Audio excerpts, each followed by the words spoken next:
to ask the Secretary of State for the Foreign and Commonwealth Office if he will make a statement on the recent violence in India and the Citizenship Amendment Act.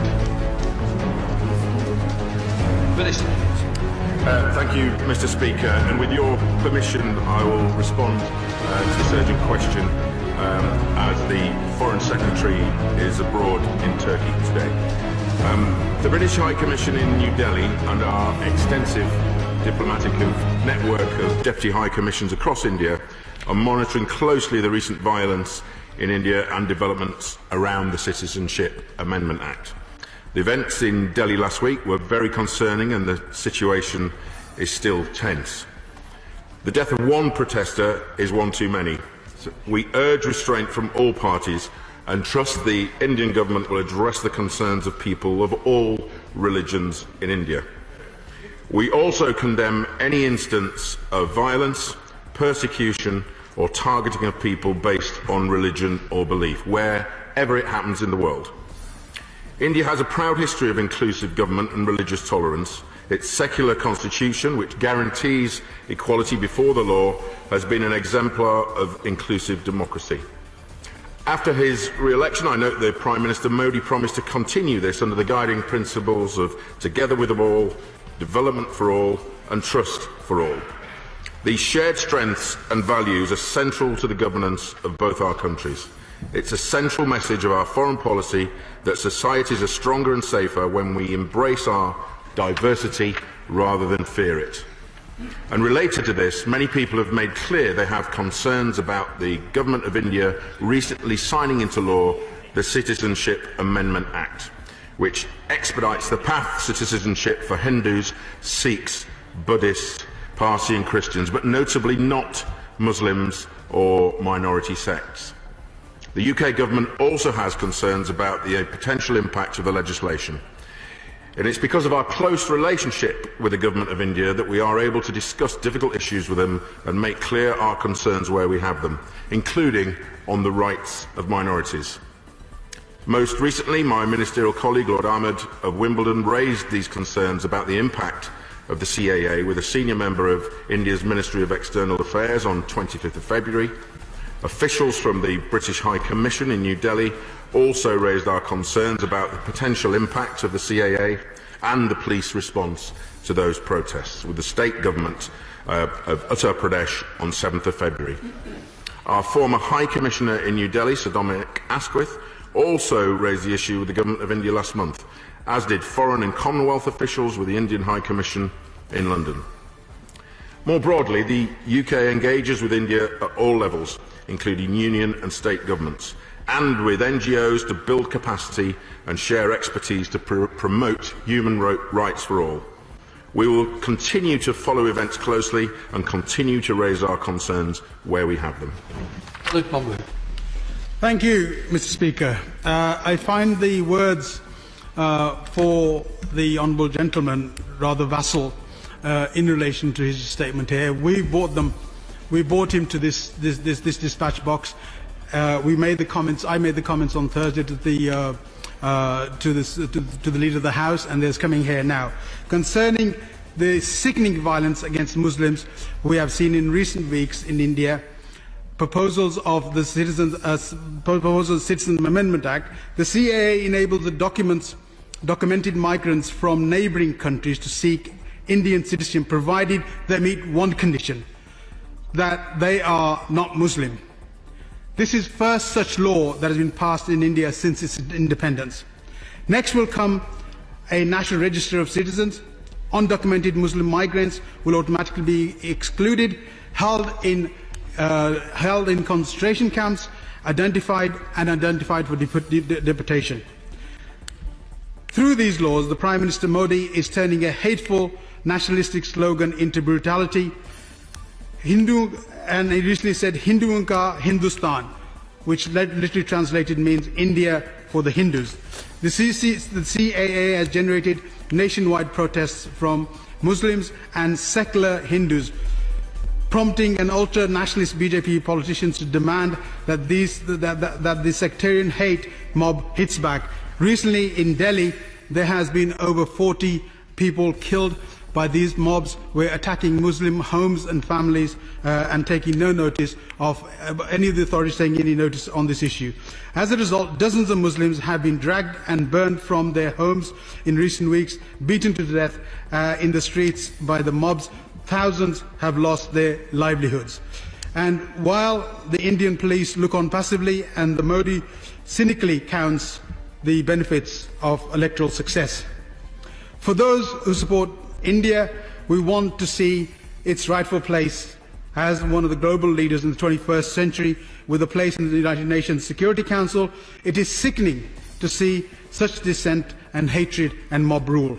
So my question today is, what is the government doing to take India off this path and provide protection for the Muslim population in India?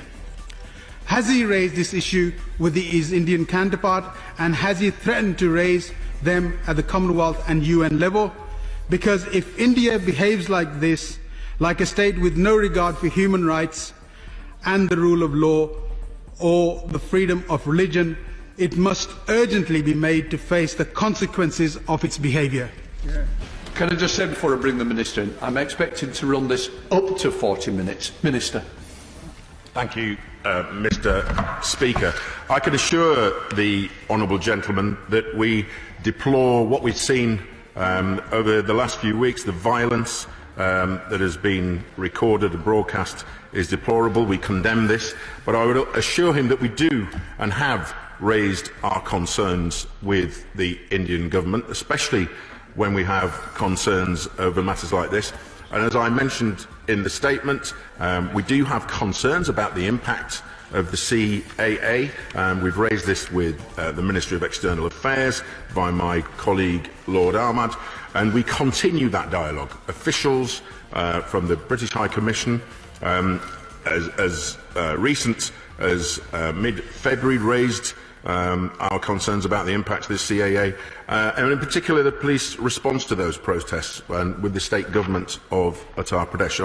I can give him our assurance that our dialogue is ongoing with the Indian government. Bob Blackman. Thank you, Mr. Speaker. I commend my honourable friend for his statement thus far, particularly on the aspect of one protester being killed is one too many. He will be clearly aware that it is not just Muslims that have been killed, it has been Hindus killed as well as part of the riots. Will he also confirm that there have been 514 arrests following these riots, and the police have organised 330 separate meetings with different communities to bring them together to calm the situation down? And will he therefore commend that action in restoring peace and tranquillity to Delhi? Minister. Well, I know the honourable gentleman takes a very keen interest in these affairs. I would commend and applaud any action that is attempting to take out the tension. There is severe tension currently in parts of India over the CAA, so I would applaud and commend any action that tries to take out the heat of the situation. Alan Smith. Thank you, Mr. Speaker. There's obviously a lot of agreement across the House, and I commend the Minister for his statement, which I would agree with as far as it went. And I think we in this House need to be clear that we can go a lot further on this. This situation has been, as we've heard, occasioned by deliberate Indian government policy in targeting Muslims with the citizenship amendments. But in short term, I think there is a real role for the UK government to do, which wasn't mentioned in the statement, which is to build on the RESIST framework of the government communication framework, in that I believe it's obvious that there is online disinformation being used within India in order to inflame these tensions. I'd commend the Government Communication Service and the Cabinet Office on this work. I think the UK is in a position to do a real assessment of the online actors and the malign actors who are, aside from the Indian government policy, which is one issue, and I would urge the Minister to step up his efforts in that dialogue. But there are online efforts that could be made against this sort of disinformation because people are at risk of further violence.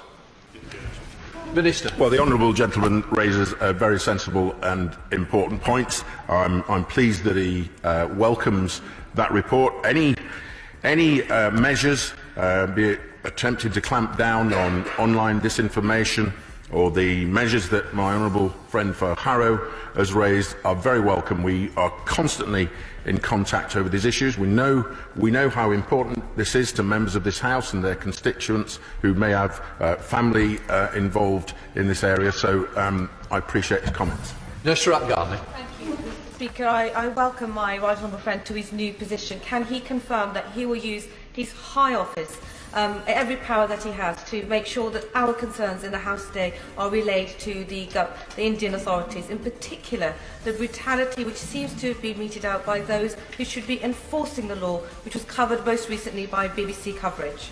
My honourable friend makes a very important point. I alluded to our concerns over some of the police brutality that was meted out. We have long regarded protest as a key part of any democratic society. Democratic governments must have the power to enforce law and order when a protest crosses the line into illegality. Yet we encourage, and indeed in this case we encourage all states to ensure that their domestic laws are enforced in line with all international standards. Jasmine Qureshi. Thank you, Mr. Speaker. In the last 5 years, Narendra Modi's BJP government have chosen a path of systematic discrimination, be it the abrogation of Article 35A in Kashmir or the citizenship law. Calling the recent violent community clashes seeks to normalise a far more sinister events. India is now controlled by Hindutva supremacist RSS